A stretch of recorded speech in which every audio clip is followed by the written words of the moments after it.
Welcome to What is Black, the podcast where we address issues important to raising healthy and thriving Black children and teens.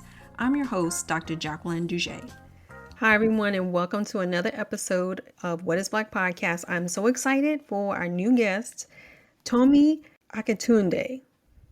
I asked Tomi to join us today because of her platform, motherhood. All right, for us to talk about that and why it's so important, right, to have communities for mothers. So before we get started, Tomi, if you could share a little bit about motherhood for us. Yeah. So I started Modern Maya in 2012 as an online magazine. I'm a journalist by trade, and I was having a lot of questions about, I'm at that point I was in my mid 20s, so I'm no longer entry level, and I'm no longer dating just for funsies. Like I'm dating for a relationship and thinking about what my future looks like in terms of career and family. And I didn't really have any role models to look to. I saw a lot of conversations in mainstream media about what work life balance looked like, but they didn't talk to women who looked like me. And they didn't talk to women who weren't at like the tippity top of their careers. So you're hearing Sheryl Sandberg of Facebook talking about work life balance, but that doesn't really mean anything to me because we have like different career goals and we're in different places of our lives. So I started Modern Maya to have conversations with Black women about what their career journey looked like and what their path to motherhood looked like. I wanted to have a space for transparent conversations where people felt free of judgment. I was also showing that Black families exist because at the time when you would Google Black moms are, it would auto populate with some really damaging stereotypes about Black motherhood. Like Black moms are the worst, or Black moms are abusive, or Black moms are single. And where there's nothing wrong with being a single mother, it was a stigmatized version of single motherhood that just isn't really the full reflection of what it is to be a Black woman and a Black mother. So the site started with me having these conversations with women I admired. Some are women who you would know by name. Some are women that, back in the day, you would sit next to on the subway and not realize that she had this incredible story to share. And as the community around the site kept growing, I was getting emails like, I don't really relate to this woman. I was confused. Like, what are you talking about? Like, she's Black, I'm Black, we're all Black. What are you talking about? We're talking about, these issues. And by virtue of selecting someone and saying, I want to take photos of you and tell your story, it already creates this disconnect that makes someone feel like, oh, her life is so much easier than mine, or like I can't relate, or she's already made it, she has no problems. And the women who were contacting me were like, I have questions. Like, my kid's the only Black kid in his class, and he's coming home and saying he wants peach skin and yellow hair. Like, how do I teach my child to love who he is and value his culture when he's the only one? Or I want to have a home birth and I don't see people who look like us in these home birthing spaces. How do I find a culturally competent midwife? How do I have an empowered birth experience? And so I, being a journalist, felt like, okay, I'm not a mom yet, but I have these resources and these tools to ask these questions and vet out these answers that I'm getting. So that's when Modern Maya transitioned into being what people have tongue-in-cheekily referred to as a Black Mom Google. So if you have a question, you can email me, you could drop a comment in our Instagram account, and you'll have someone answering you or sharing their experience based on, their own experience and their own journey in motherhood. So that's what Modern Maya has been for, almost a decade now.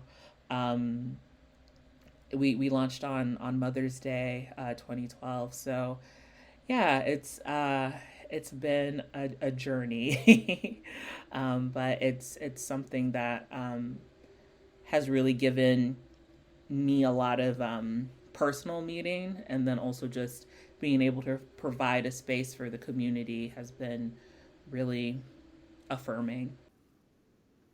Oh, that sounds wonderful. I mean, to say that you've been around for pretty much a decade. I mean, that's phenomenal, right? Yeah, that's absolutely phenomenal. But the one thing that really, there are a lot of things that resonated with me, but one in particular, when you talked about the beginnings, was the fact that I think a lot of what and it also ties into what I'm hearing consistently, right? When we don't see ourselves as Black women, Black mothers, how Black, multi hyphenated, right? When we don't see ourselves, then it's us that rescues ourselves so that we can be seen, right? We sort of, you know, we build something from nothing, not nothing, but you know what I'm saying in terms of not right. So which and I'm not saying that pejoratively at all, but this idea that we have to create for ourselves. And how does that make you feel? One, that's decade, but also two, something that you've created has had such, has had this longevity. Yeah, it's funny. I spoke to Lovia Ajayi like a very, very long time ago, about why did she feel like her business and her blog had had such longevity. And she said, I wasn't the funniest writer and I wasn't the best writer, but I was consistent, and that is why I'm still here. Like, people who may be considered, quote unquote, better than me, stopped after a while, but I kept going. And I think that consistency is a testament to my stubbornness, and then also my commitment to the people who depend on Mater for representation, for affirmation, for support. It's I get emails from people saying, this article about therapy like really helped me through a difficult time, or this event that you did was really important to my own personal story. So anytime I feel like quitting, which does happen a lot because it's hard to be um, a one person team for as long as I was a one person team. And then I also had some limiting self beliefs too that kept Mater Mea pretty small because I was terrified of failing so publicly. Um, it's really easy to want to quit and just it's not popping off the way that I would want it to, or like I don't have what this person has or that person has. But I keep going back to my why, and I also remind myself that when I become a mom, this is the kind of community that I would want to exist and be a part of. So I've built this space before I was thinking about becoming a mother seriously. Um, and now, as I'm on a trying to conceive IVF journey, it's a space that keeps giving to me. Like, I like, hey, I need a doctor, a high risk pregnancy doctor, and I've accumulated all these people I can ask questions of since I've been doing this since 2012. So it's a symbiotic relationship that keeps me going. And thank you for, for the journey that you share, and you've created this platform. And as you were talking, we all wear like multiple hats, right? So you're a journalist and an entrepreneur, right? All these other hyphens. And then I think of myself as, well, I am. So I'm a pediatrician, right? So I take care of little people. But the more I'm learning about the communities like Mater Mea, the more I realize that I think as providers, it's important for us to really be connected to these communities. Because I mean, I can't tell you how many times I've had parents ask me, particularly Black parents, where can I find providers of color, right? Whether it be for different specialties. I mean, some people we know, right? I mean, I think off the bat, I mean, I could name different specialists. Mental health specialists, probably less likely, right? It's harder to find for young people and even sometimes for parents, right? And additional resources. But I think, when you were sharing about, you might put out a call to people in the community, oh, I need such and such provider, or someone puts a request into you to the site, right? The Black Mom Google, right? I need some information. So the more I think about this, I'm like, oh my gosh, we need to know more about communities like yourself. And so it just got me thinking as you were talking, and as I was thinking, do you find that you're able to establish those type of relationships, or is there maybe something that maybe could be done in the future? Or what are your thoughts about that? Yeah, there's so, I think, to your earlier point of having to build what you don't see, that's like in our DNA as Black folks. Like we're constantly creating and building resources and connections and networks to make do with when we're not being served by a mainstream or a traditional outlet.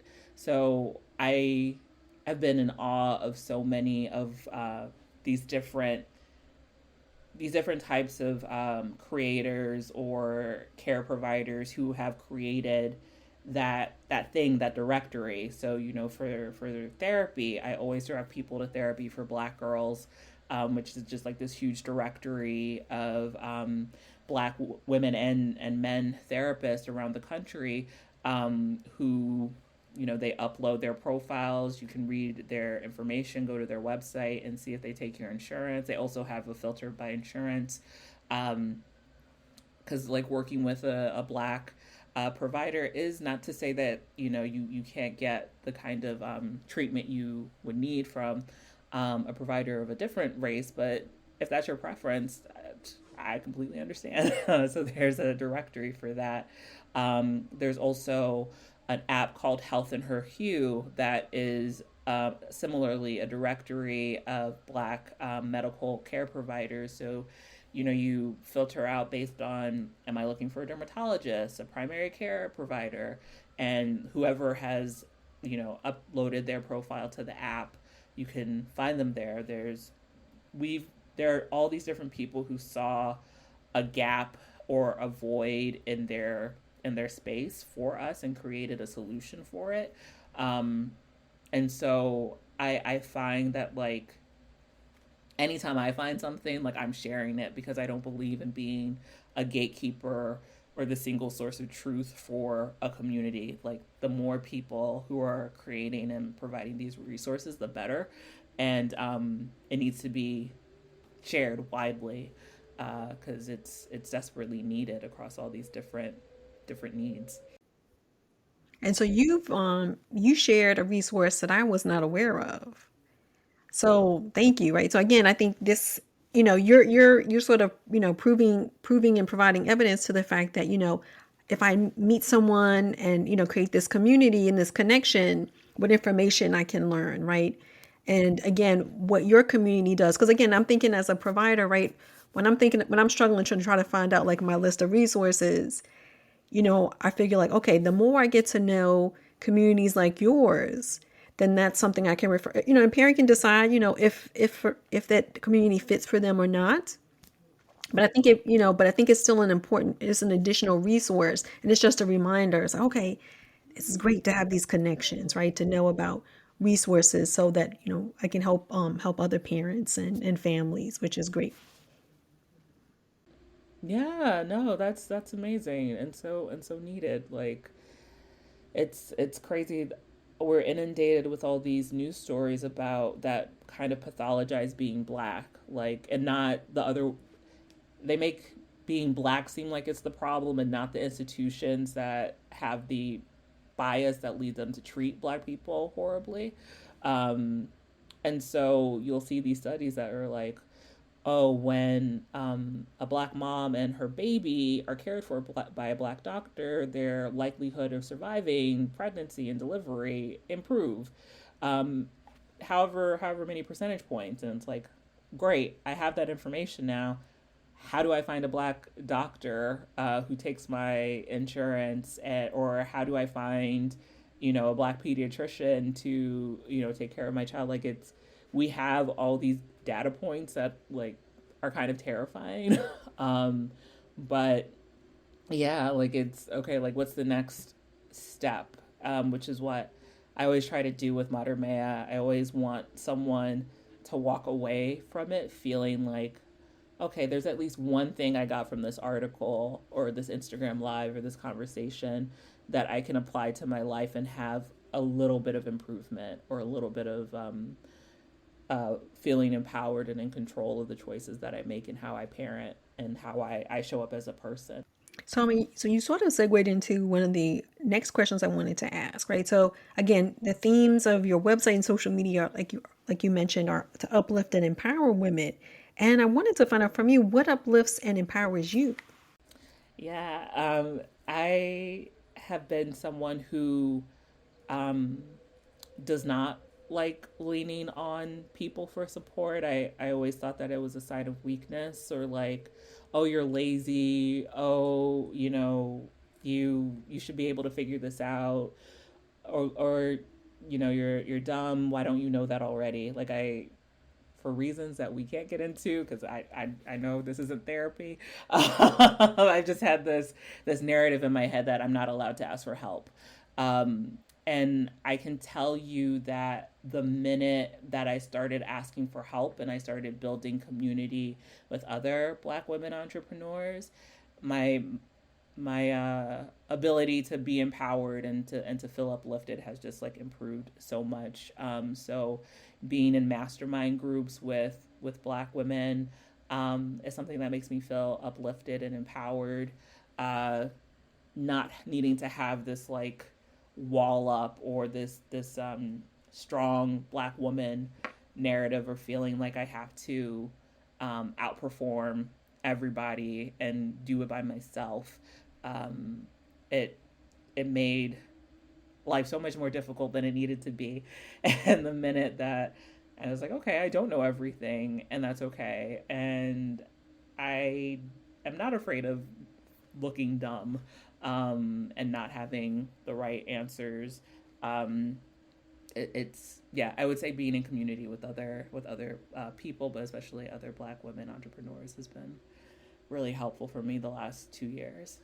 So again, you are not alone, right? I mean, I've gone through the same process, and I think for me, going back to this idea of parenting, or even adulting, whatever, right? As you're growing up. So my parents are from, so I'm first generation. So my parents immigrated to the United States. And the one thing that was sort of hammered into my brain was this idea of comparison. Who, if your friend is doing better, why aren't you doing it? And the thing is, like, I didn't even think about it, like, at the time, when you're growing up, this Black Superwoman thing, or any kind of, you just gotta be and do better and run faster, right? I think it was more of that. And then as you get older, these tropes of what a Black woman is supposed to be, right? And these generalizations, but it started in childhood. And then it's kind of like you have to unlearn a lot of stuff. Sometimes, it's not too late to unlearn it, but then sometimes it's almost like, oh my God, if I had just known this so many years earlier, I would have been a whole lot better off, right? Therapy helps now, right? Which is good, right? So it's important, right? But even in community, right, that sort of, it's almost acts like a therapy, right? Just being able to talk with someone else, right? That, like you said, that community. But I'm glad that you bring those points up, right? Because you're not alone. I mean, I can tell you how many times, probably today, right? I went through this roller coaster of should I not, blah, blah, blah. So, I mean, but I think that's important that, again, your site does that, and you're also really open with with all that comes with being or identifying as a Black woman. Yeah, yeah, I appreciate you for saying that, because I do think that, like, especially these days, I was actually just because I use BetterHelp, so I was texting my therapist, and I was like, it feels social media feels like high school all over again because I was bullied a lot in middle school and high school. And there's this constant pressure to perform success in a certain way, and like happiness has to look a certain way to get a certain amount of likes and engagement. And um, when your metrics are based on social media, it's like really, really isolating because no one's telling the truth on social media. Everyone's lying. So that's also why I try to be, as transparent as is emotionally safe for me to be, because I would hate for someone to be like, oh man, Tomi has it, she has it all together. No, she does not. Tomi's business is doing so well. I mean, is it? Like, I want to not participate in those kinds of like vanity metrics and vanity stunting on the gram, because it makes people feel bad, and like even the people who are doing it I don't think are happy either. So it's like divesting from all of that to just find the community that you feel safe with, that you can be honest with and not feel judged, and just be like, yep, this is hard, but like at least it's hard together. At least I'm not alone. Yeah. Yeah, I totally can relate to that, right? Because I think, again, having a podcast, you know, you got to put yourself out there. And being an introvert, I mean, whether or not I'm an introvert or not, sometimes it's kind of like, all right, what face do I put on today, right? And then you got to go through all these machinations, like, okay, I have gray hair. I mean, I had to go through that whole phase. I grew up my color, all this stuff, right? All this stuff you have to unpack and unlearn, right? And then at some point, kind of just be okay with yourself, right? You show up authentically, not even, like you said, for the gram or anybody else, but showing up yourself authentically. Yeah, that's real. And I think that's like what Modern Maya's next phase has been, because in the almost 10 years I've been doing it, when I first started, Modern Maya was one of the few um, Black mom spaces. Like there were Black mom bloggers, but there weren't that many spaces specifically dedicated to Black motherhood, and that has since changed. And now, to niche down even further, Modern Maya's focus is on that unlearning. Like, what does it look like to unlearn these things that got us to where we are right now, but can't get us to where we want to be as individuals and as parents?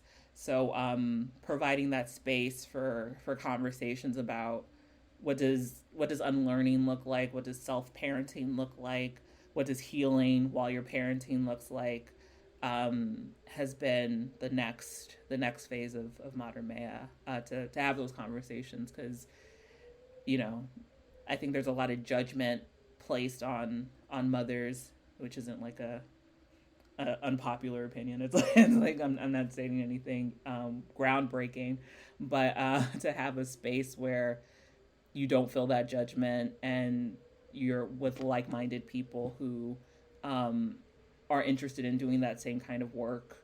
It makes you feel not alone. Oh, I think that's so important, right? Because, and again, as you were saying, like, 10 years, I'm thinking about like the development of a child, right? So you're going into your preteens, Yeah, I got a right? tween on my hand. Yes, yes. And then all the changes that occur, even for tweens, right? You're kind of going through that, you're growing, right? And then, which I think is amazing, because I think we can all, if we don't recognize the change that needs to occur, or even acknowledge the change that has occurred, right? That, I think, that says something about ourselves, right? I mean, I think it's okay that we change. It's okay that we change our minds, change our point of views, perspectives, right? And your site, it seems very, very dynamic in that way. So before we end this wonderful conversation, how can listeners learn more about you and Motivate? Yeah, you can follow Modern Maya on Instagram. We're at MAT as in Tom, ERMEA. And then we also have a website called modernmaya.com. Again, MATERMEA.com. Thank you so much, Tomi, for joining us today. Of course. Thanks for having me. Thank you to our guests for joining us today, and thank you for listening. Remember to share the podcast with a friend. They can subscribe, rate, and review the podcast wherever they listen to their favorite podcasts. Also, check out our website at whatisblack.co and our social media. We're on Instagram, Twitter, and Facebook at whatisblack, WHATISBLK, to learn about our work and also to sign up for our newsletter to stay up to date about our exciting projects like our upcoming children's podcast, Henry's Library, which will launch March 23rd. Until next time, wishing you peace, wellness, and joy, and a reminder that you're seen and matter.